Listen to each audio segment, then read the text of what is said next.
My name is Leah Granger, and welcome to Curtain Call. This is a weekly interview series where we speak with inspiring, powerful, creative women in the arts. Um, and today we have a very special guest. We're really excited to have her joining us. She's a multi-talented woman. She's an actor. She's a singer.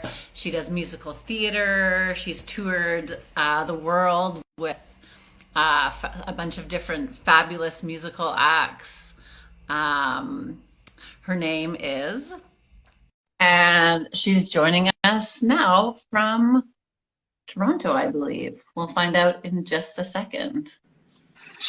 Hello. Hello. How are Yay. you? I'm good. How are you? It's so nice to see your face after just Yeah, speaking nice on to the see phone. you too. I'm doing this like really weird. Oh, here we go. You That's can perfect. be okay. No, the tech is always a little bit tricky at the beginning. Yeah. hmm Perfect.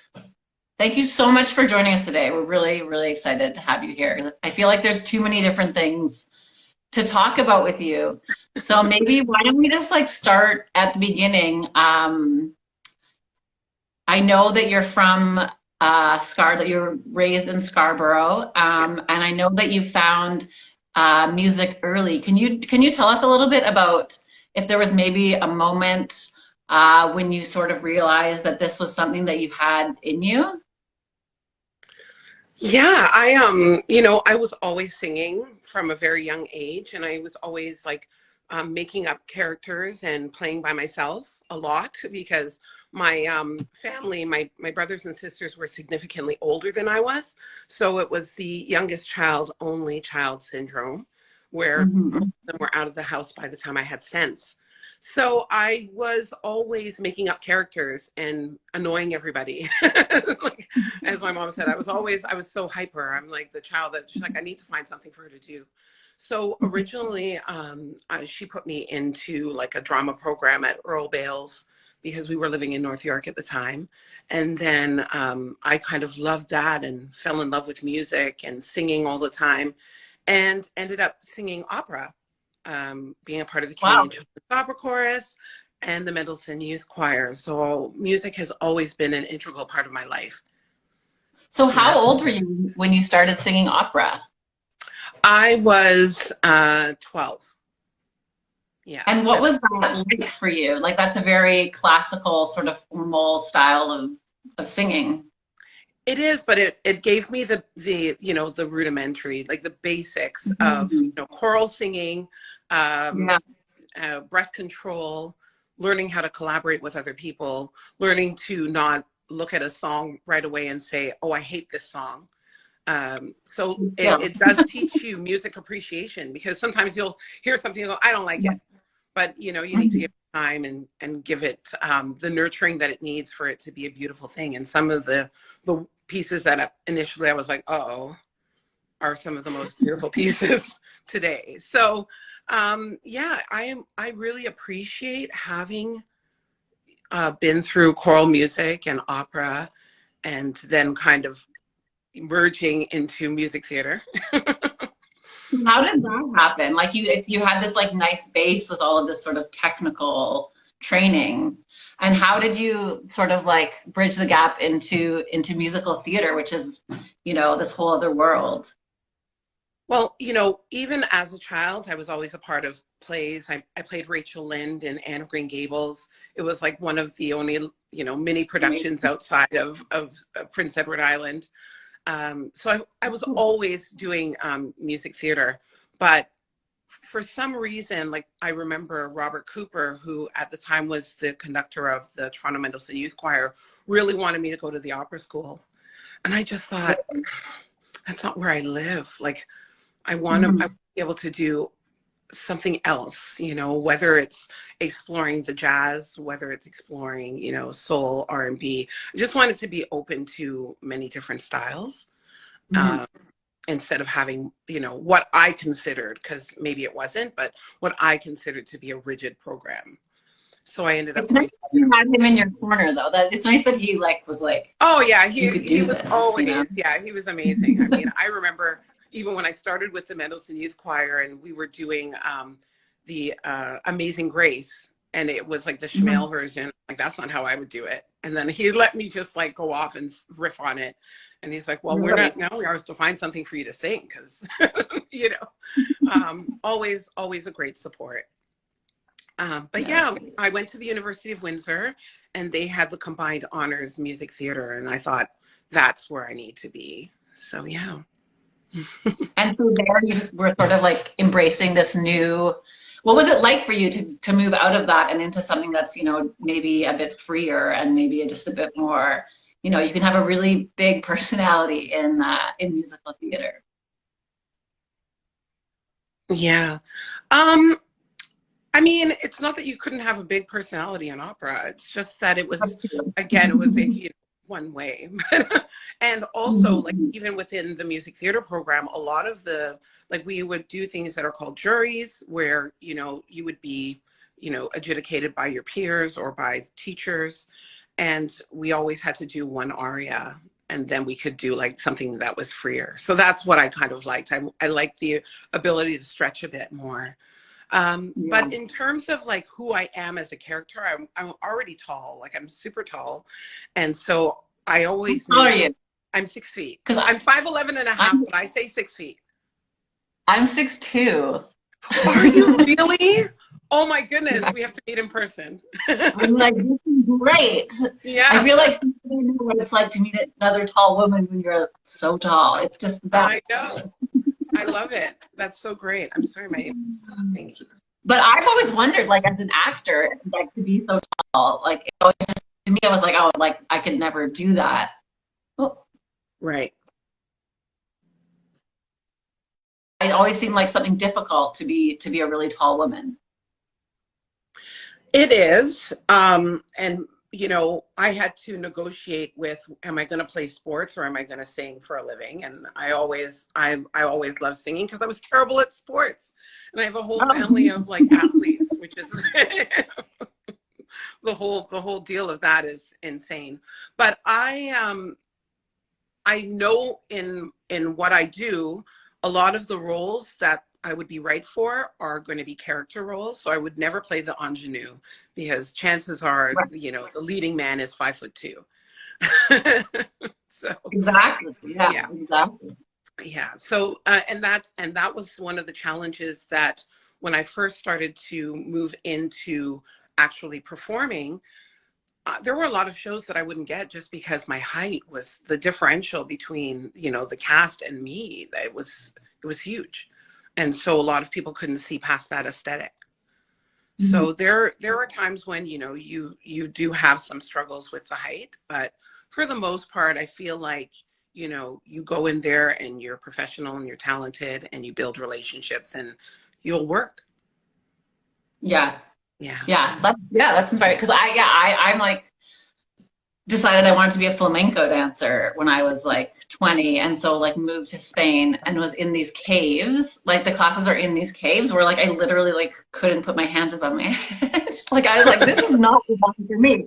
But I was like, no, this is what I will do. And like, yeah, it's like it's not, it doesn't hold you back at some point if you just like embrace it and are like, this is who I am. Other people will see as well, you know. Right. Um, so that's fantastic. What happened like after school? Did you move into working in musical theater? I did. At first I decided that I was going to be a superstar. So, you know, I left school. I had my first gig. I always tell the story because it's like, especially for young people to know that I was like, I am amazing. I'm going to make it. It's going to be so great because I got the gig that flew me to Disney World, paid me $2,000 to sing one song, put me up, everything.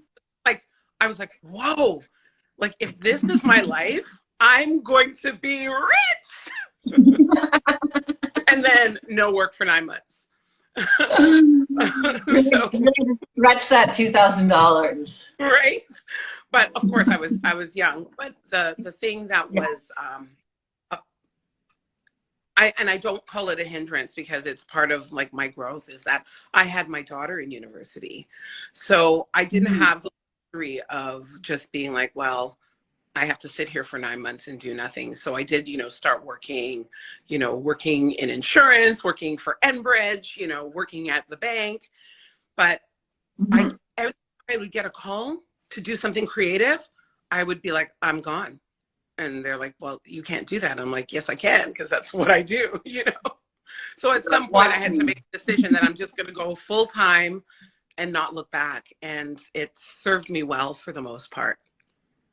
Was that like a difficult decision for you to sort of take that leap? Or was it just like, I feel this is right? Yeah, it really was. It was difficult because you're not only considering yourself, like I Mhm. have a little life that's depending on me, and I want to make sure that she's taken care of and loved and never feeling abandoned by me. And so my first big professional gig was on a cruise ship. Mhm. And so to leave my daughter to go and, sing, but knowing that I was going to be able to make the optimal amount of money so that we would have something to kind of start our lives with was a tough Mhm. decision. And I remember speaking with, the hiring committee at the time, and they said, look, we have, caregivers on the ship if you want to bring her. And she was so young and wasn't at the age where you're like, she can speak for herself if something was to happen or someone was to do something that was not ideal. That, I sat with my mom and she said, look, like I'm retired. This is the time. It's better to have everybody around her and you gone than to have you there, but then all these strangers around her. Yeah. And so, I was given that was a gift to be able to do that when she was such a young. She's 26 now, and she doesn't remember anything about Mhm. abandonment. So She's, yeah, she's 24. Good. But yeah, like that sounds like it'd be difficult, but I mean, it also sounds like, I mean, it has sort of paid off that you pursued that path because you've had an incredible amount of success. Maybe you can tell us about some of your big crazy roles. I know that you were in We Will Rock You.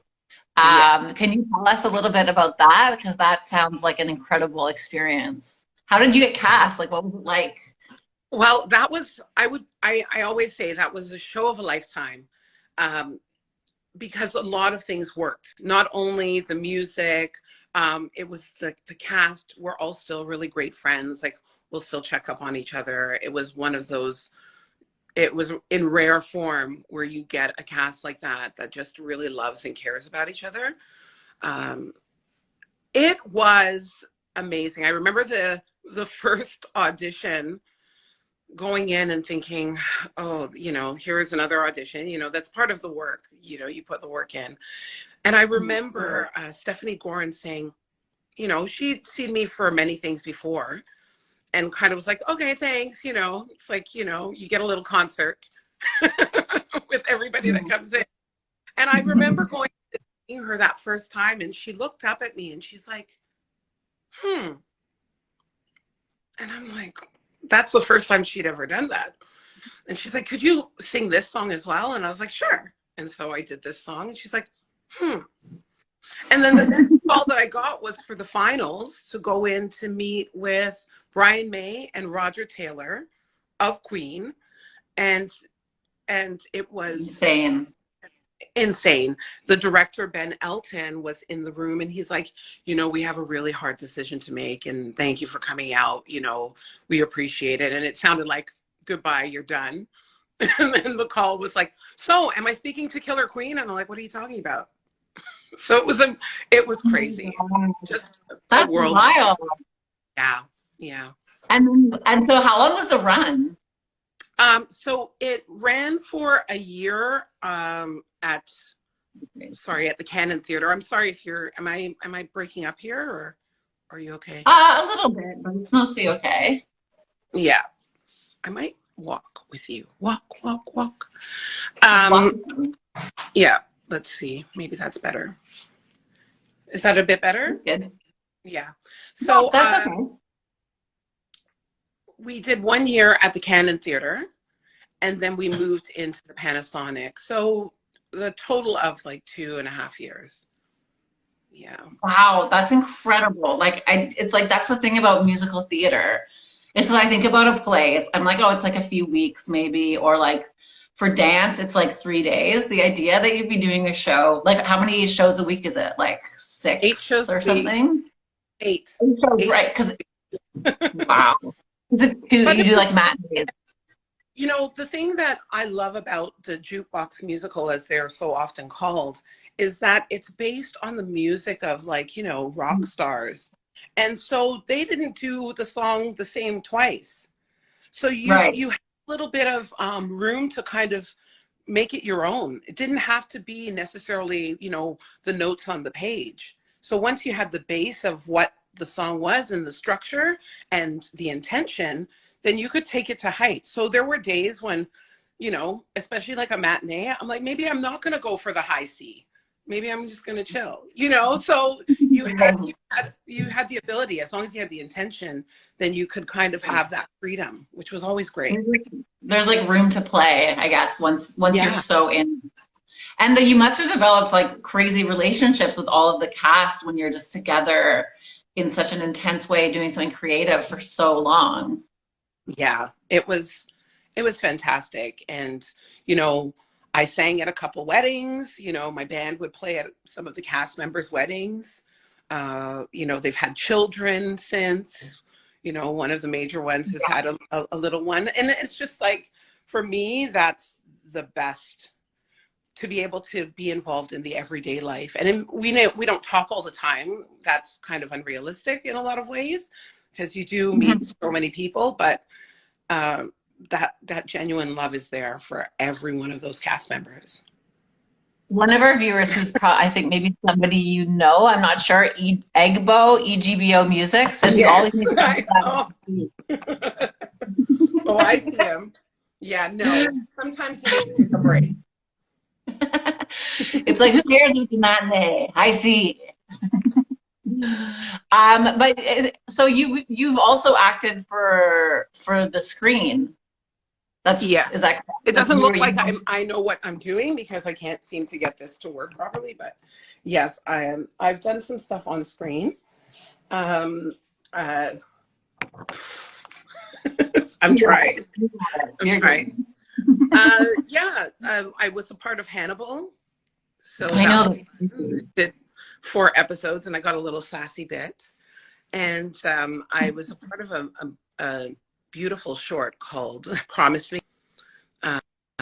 So had a wonderful time being a part of that.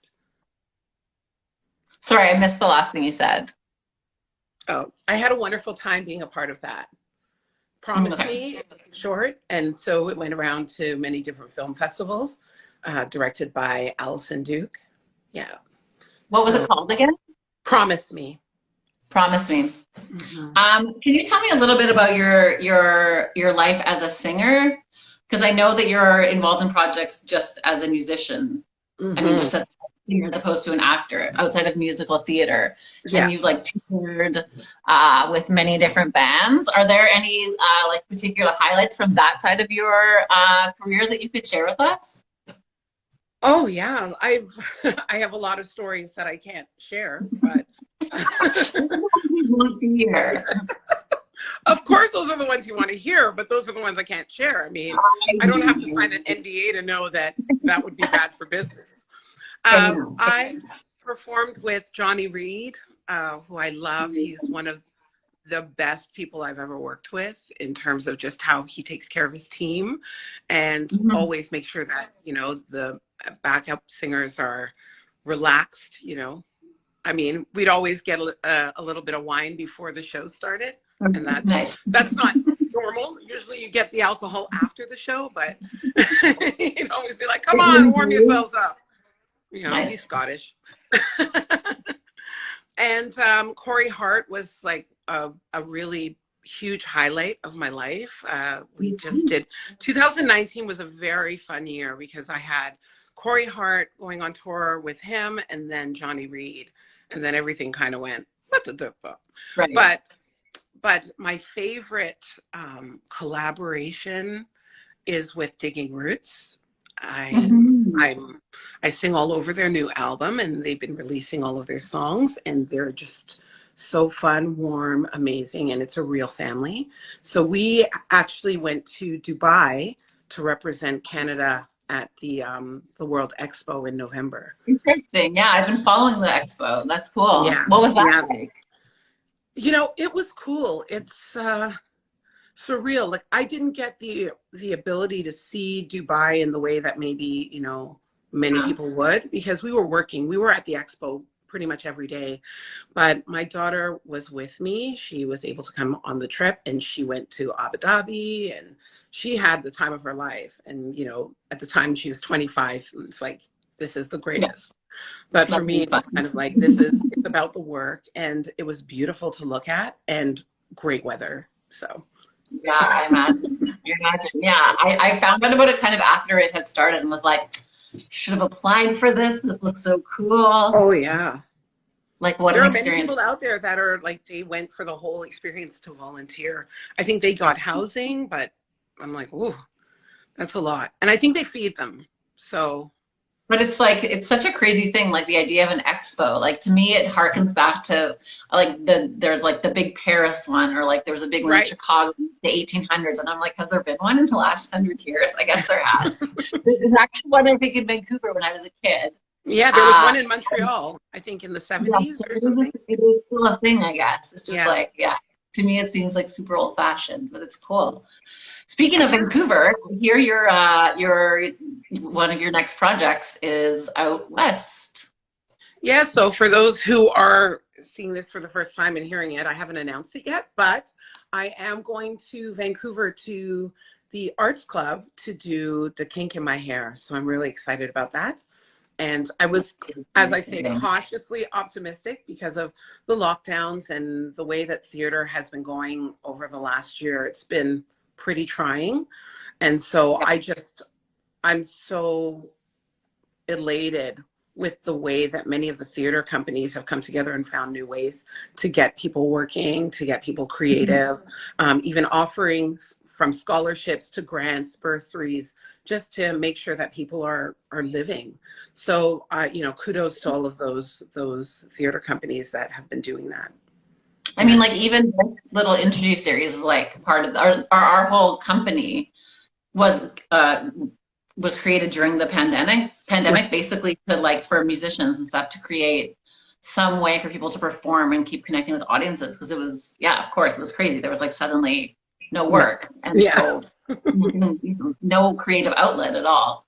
So it's been a crazy time, but it is really the fact that I know I'm exactly cautiously optimistic, but like I'm so hopeful, and I feel like maybe I just have this feeling that maybe this spring it's going to be like this return to performance. This is my hope. Is that people are going to go see things. It's like there's been little bits of times in the summers and stuff where we get out of it, but I feel like the resurgence could happen now. This is my hope. Yeah, I think we're in a renaissance. I really do. I think that this is going to be a time of like all the deep pain and isolation and frustration of this time is going to create and mold some beautiful artwork, some beautiful music and dance and movement and theater. Like I'm just so excited about this next chapter of humanity. Oh, that's so good and refreshing, just because, you know, there's been a lot of, thank you for putting the link up there, Erin. Someone on your team has there. That's wonderful. So, and have you spent time in Vancouver before? Only to do shows. So I've only been there on tour. And I remember in the start of my career, one of my many jobs when I was like between auditions was working at the car show. So the auto show, I would do the auto show. So we would go to Vancouver for 2 weeks, and you know, it was like we stayed at the Robson and went back and forth. Here's the new Echo, you know.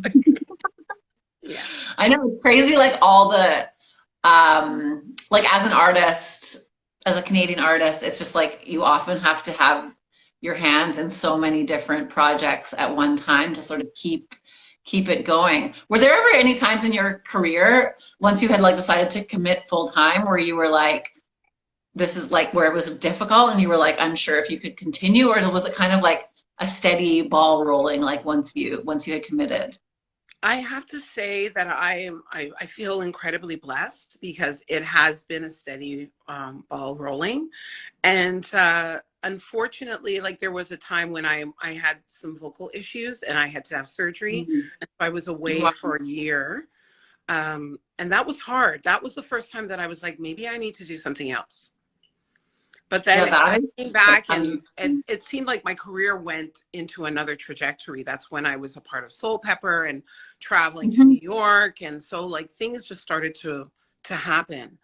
And then like even within the pandemic, although, you know, life is not all rosy. When you look at Facebook and Instagram, it looks like, oh, you're having the best time, you're this, that, and the other. You're also like, there's everyday challenges that we face.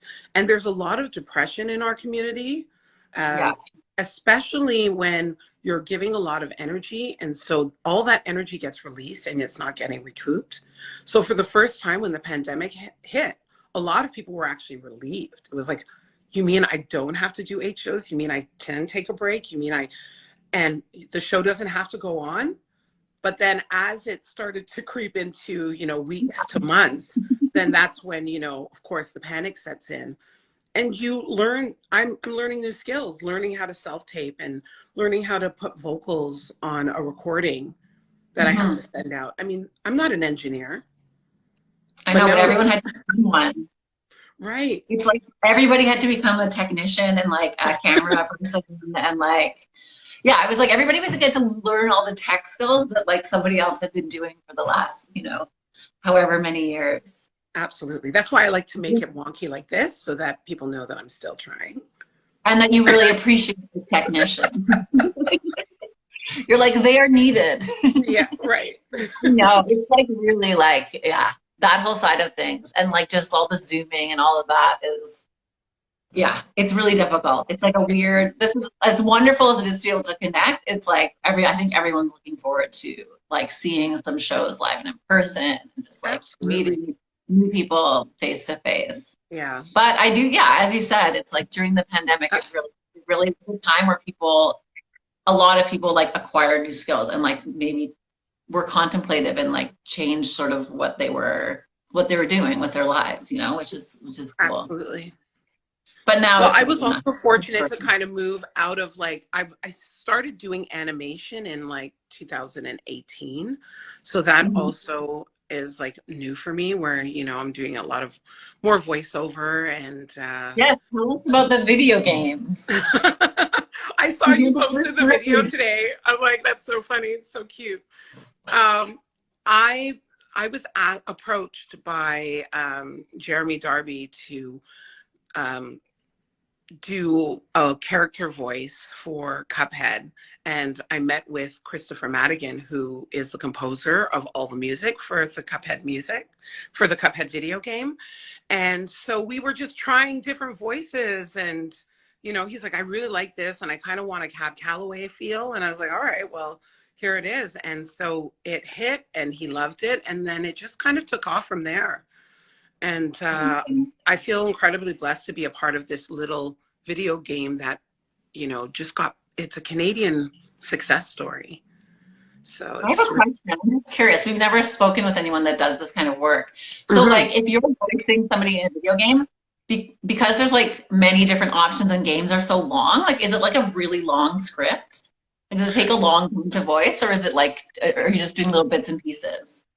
So they already plan out what they're going to want you to do, like whether it's a laugh or whether it's a yippee or any of those things are kind of, and then they create a library. And so that's what Okay. it's called. So like, for example, if I go into an animation session, they'll be like, oh, today is your library. And so the library then is like, you're like, oh, oh, oh, ah, you know, all of those things. And then so that if they may not necessarily have to call you in to do like an episode. So with Mhm. animation, you do have episodes, but with a video game, it's already created. And so they know True. where they're going to want to put things. So that's that's just the difference. So interesting. Yeah. Yeah. Yeah, and it's because I talk to more and more actors, actresses who this is like forms a big part of their work because it's Yeah. such an enormous industry. Yeah. And I Huge. think if people aren't in video who don't play video games, you just don't realize that like it's like film, or If you want to get followers on anything, just play a video game online with a green screen so that they can see what you're doing. I'm telling you, like my nephews, that's all they do. Twitch is blowing up with just video games, gamers. It's unbelievable what that industry creates and contributes. Yeah. and how creative a lot of the games are now. Like I have this idea of video games that's from like the 90s. Mm-hmm. And then I see sometimes what they are, and it's like they're like films that have all this like heart and soul. Like there's so much different stuff out there. It's really Yeah. amazing. Great. It's pretty great. Are there any other like projects that you have coming up that you want to share with the world that people can watch out for in the future? Well, this year is actually going to be pretty theater heavy. So Arts Club DeKalb, I'm doing Perfect Wedding at Thousand Island Playhouse in Gananoque. So I'm excited about Wow. that. And then I'm heading to Stratford because last year I did a show called Freedom, the Spirit and Legacy of Black Music, and we're doing Freedom 2.0. So that's going to be for the month of August. And then I'm also doing Menopause, the musical, and it's so apropos right now. So I'll be joining them for. You can really get into character for that one. Oh yeah, it's like I'm not even acting. Like, Your method. I do one dance number and I'm sweating and in my everything, and then the next song is like I'm flashing, so it's great. Wow, your year is incredibly busy. That's so wonderful. Yeah, I'm excited about that. Yeah. So where can people find you if they want to check out what you're doing or what you're going to be in, and where to see your shows? Well, right now I'm like on Instagram, I'm on TikTok, doing the duets like everybody else. And I'm right now developing my new website. I decided to get off a particular platform. So that's in the works. So you can look out for that, and I'll probably announce it on my Instagram. Okay, wonderful. So people can follow you on Instagram. That's perfect. Yeah, follow me on Instagram. And I was wondering if you might be willing to give us the gift of like a little excerpt of music, of song before you go. Anything you want. No pressure. When I fall in love, it will be forever, or I'll never fall in love. In a restless world such as this is, love is ended before it's begun, and too many moonlight kisses seem to cool in the warmth of the sun.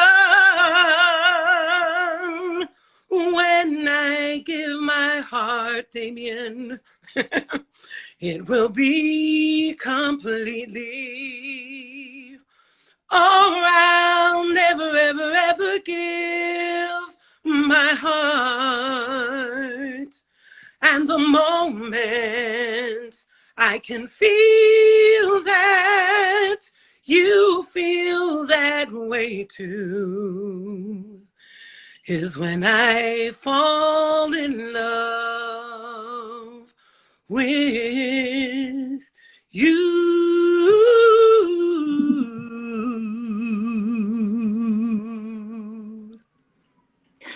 Woo! It's like so crazy when people sing like to me on this platform. I'm always like, it's so difficult. I know it must be really hard, but that was so beautiful. And thank you so much for giving us that gift today. Thank really. you so much. And we're so grateful for you taking the time to sit Well, down thank you and so much for having me. And I look forward to meeting you in person so we can like wear heels and hang. yes. Do you do that? You wear heels? I'm Oh, I wear scared. heels. I'm like, look, I'm already tall. You're going to have to take Yeah, all of like me. who are you fooling? Who are you Yeah, fooling? exactly. I'm not gonna diminish my light or, bow myself down. Yeah. Good. We got to walk That's- strong and tall. Absolutely. Well, thank you so much. We really appreciate you taking the time to be with us here today. Thank you so And much. I just want to say before we go that next week, tomorrow, Alana is going to be speaking with an amazing singer-songwriter named Tayana Nikita, and they'll be here next Thursday at noon. And make sure to follow Alana. Her what's your handle again? What's Alana your handle? Bridgewater Music. Perfect. Yeah. Follow Alana.